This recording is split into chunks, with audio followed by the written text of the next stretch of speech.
আসসালামু আলাইকুম। এটেন বাংলা সংবাদে সবাইকে স্বাগত জানাচ্ছি আমি অনামিকা হাসান পুনম। ন্যূনতম সংস্কার শেষে আগামী 1 থেকে 1.5 বছরের মধ্যে জাতীয় নির্বাচন চায় বাংলাদেশ ডেভেলপমেন্ট পার্টি বিডিপি।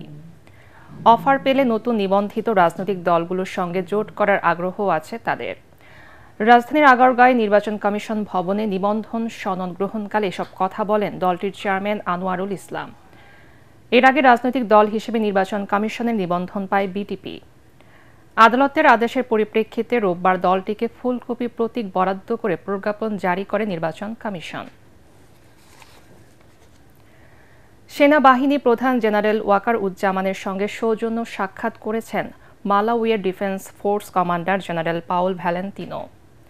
সকালে সেনা সদরে সাক্ষাৎকালে তারা পারস্পরিক কুশল বিনিময় ও দুদেশের সুসম্পর্ক উন্নয়নে সহযোগিতার বিষয়ে আলোচনা করেন।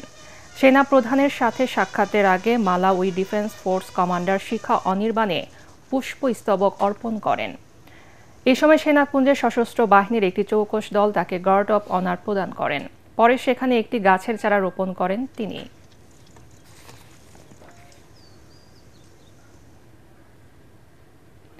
বৈষম্য বিরোধী ছাত্র আন্দোলনের আহ্বায়ক হাসনাত আবদুল্লাহর অনুরোধে মধ্যরাতে প্রধান উপদেষ্টার বাসভবন যমুনার ফটক ছাড়লেন জুলাই গণ অভ্যুত্থানে আহতরা।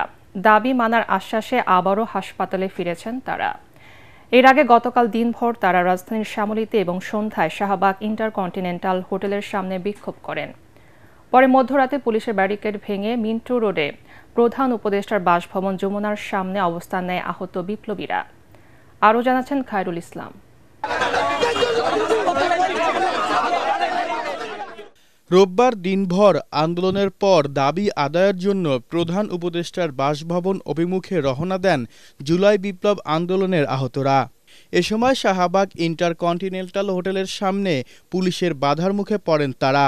পরে মধ্যরাতে ব্যারিকেড ভেঙে রাজধানীর মিন্টু রোডে প্রধান উপদেষ্টার বাসভবন যমুনার সামনে গিয়ে অবস্থান নেয় বিক্ষোভকারীরা। রাষ্ট্রীয় স্বীকৃতি, পুনর্বাসন ও সুচিকিৎসা সহ 7 দফা দাবি তুলে ধরেন জুলাই গণ অভ্যুত্থানে আহত ব্যক্তিরা।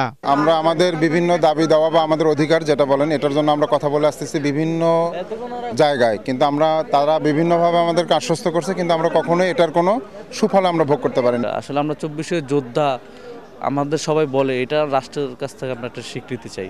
আমরা 24-এর এই যোদ্ধারা লজ্জা লাগতেছে বলে এইটাই যে হাসিনার আমলে ব্যারিকেড ছিল, আর 2024-এর পরে এই 25-এ এসে আমরা ব্যারিকেডে বাধাগ্রস্ত হয়েছি।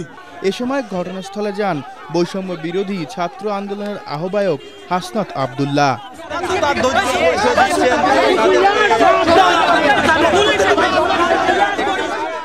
তিনি বলেন, আহতদের সুচিকিৎসা দিতে না পারার জন্য দায়ী সরকারের আমলাতান্ত্রিক পদ্ধতি। এই সরকার এটা পারে নাই, সিম্পল এটা পারে নাই। ওনারা কেন পারে নাই বলি, এখানে আমলাতান্ত্রিক যে একটা জটিলতা, এখানের যে আমলারা আছে ওই আমলারা তো বিপ্লবকে এরা মানেই না। আমি আমলাদেরকে বলবো, আপনারা যথেষ্ট পরিমাণ আমাদেরকে ভোগাইতেছেন। আমলারা যদি মনে করে থাকেন আপনাদের হাসিনা এবং আওয়ামী লীগ আসবে, আপনারা ভুল ভাবতেছেন। আপনার স্পষ্ট এখানে আমলারা যেটা ভাবতে, এটা কোনোভাবেই সম্ভব না। এখানে আহতদেরকে আমরা বারবার বলতেছি ফার্স্ট প্রায়োরিটি দিয়ে এটা করার জন্য। চলতি সপ্তাহের মধ্যে আহতদের সুচিকিৎসা সহ পুনর্বাসনের বিষয়ে কথা বলার জন্য আহতদের মধ্য থেকে 3 সদস্যের একটি প্রতিনিধি দল নিয়ে সচিবালয়ে যাবেন বলেও জানান হাসনাত আবদুল্লাহ। চিকিৎসার সুব্যবস্থা নিশ্চিত করতে খায়রুল ইসলাম, এটিএন বাংলা, ঢাকা। চলমান প্রক্রিয়া ব্যাপারটা মনে এই সপ্তাহের মধ্যে।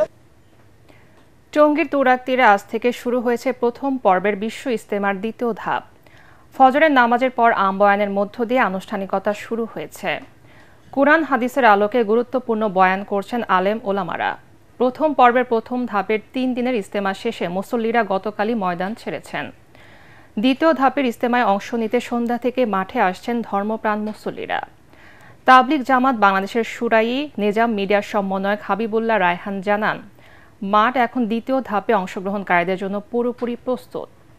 এই ধাপে যাত্রাবাড়ি, কেরানীগঞ্জ, মোহাম্মদপুর, মুন্সিগঞ্জ, জামালপুর, মানিকগঞ্জ, জয়পুরহাট, সিলেট, সিরাজগঞ্জ, মেহেরপুর, টাঙ্গাইল, পাবনা, নরসিংদী, কিশোরগঞ্জ, কক্সবাজার, নোয়াখালী, গোপালগঞ্জ, ঝালকাঠি, বরগুনা, মাদারীপুর, শরীয়তপুর, খাগড়াছড়ি সহ ২২ জেলার তাবলিগের সাথীরা অংশ নিচ্ছেন। এরই মধ্যে ৭৬টি দেশ থেকে প্রায় ৩,০৫০ জন বিদেশি নাগরিক অবস্থান করছেন ময়দানে। নানা আয়োজনে আজ সারা দেশে সরস্বতী পূজা উদযাপন করছেন সনাতন ধর্মাবলম্বীরা। এদিন পঞ্চমী তিথিতে বিদ্যা ও জ্ঞানের দেবী সরস্বতীর চরণে পুষ্পার্ঘ্য অর্পণ করেন ভক্ত অনুরাগীরা। সনাতন ধর্মাবলম্বীদের মতে দেবী সরস্বতী সত্য, ন্যায় ও জ্ঞানের প্রতীক। একই সাথে বিদ্যা, বাণী ও সুরের অধিষ্ঠাত্রী দেবী তিনি।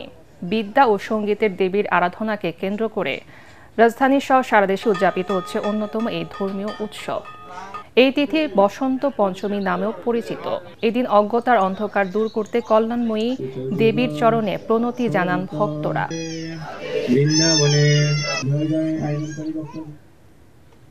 আন্তর্জাতিক যুক্তরাষ্ট্রের বিভিন্ন অঙ্গরাজ্যে গত ৯ দিনে ৭,২৬০ জন নথিবিহীন অভিবাসীকে গ্রেপ্তার করেছে দেশটির অভিবাসন ও কাস্টমস বিষয়ক আইন প্রয়োগকারী সংস্থা। গ্রেপ্তারকৃতদের মধ্যে ৫,৭৬৩ জনকে বন্দিশালায় রাখা হয়েছে। শিগগিরই তাদের নিজ নিজ দেশ ও কিউবায় গুয়ান্তানামো কারাগারে পাঠানো হবে।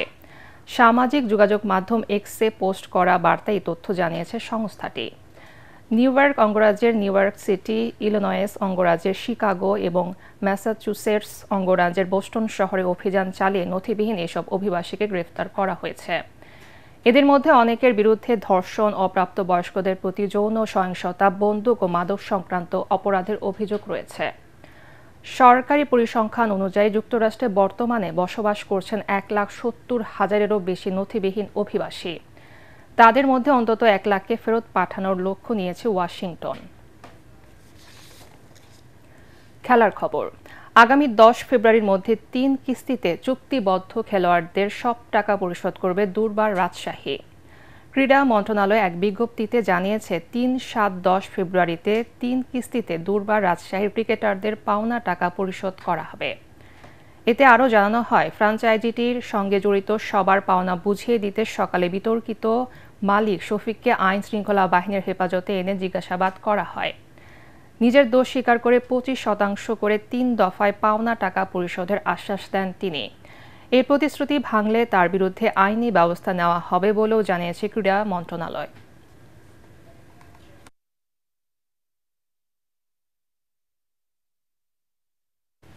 পরবর্তী সংবাদ দেখার আমন্ত্রণ জানিয়ে এখনকার মতো শেষ করছি।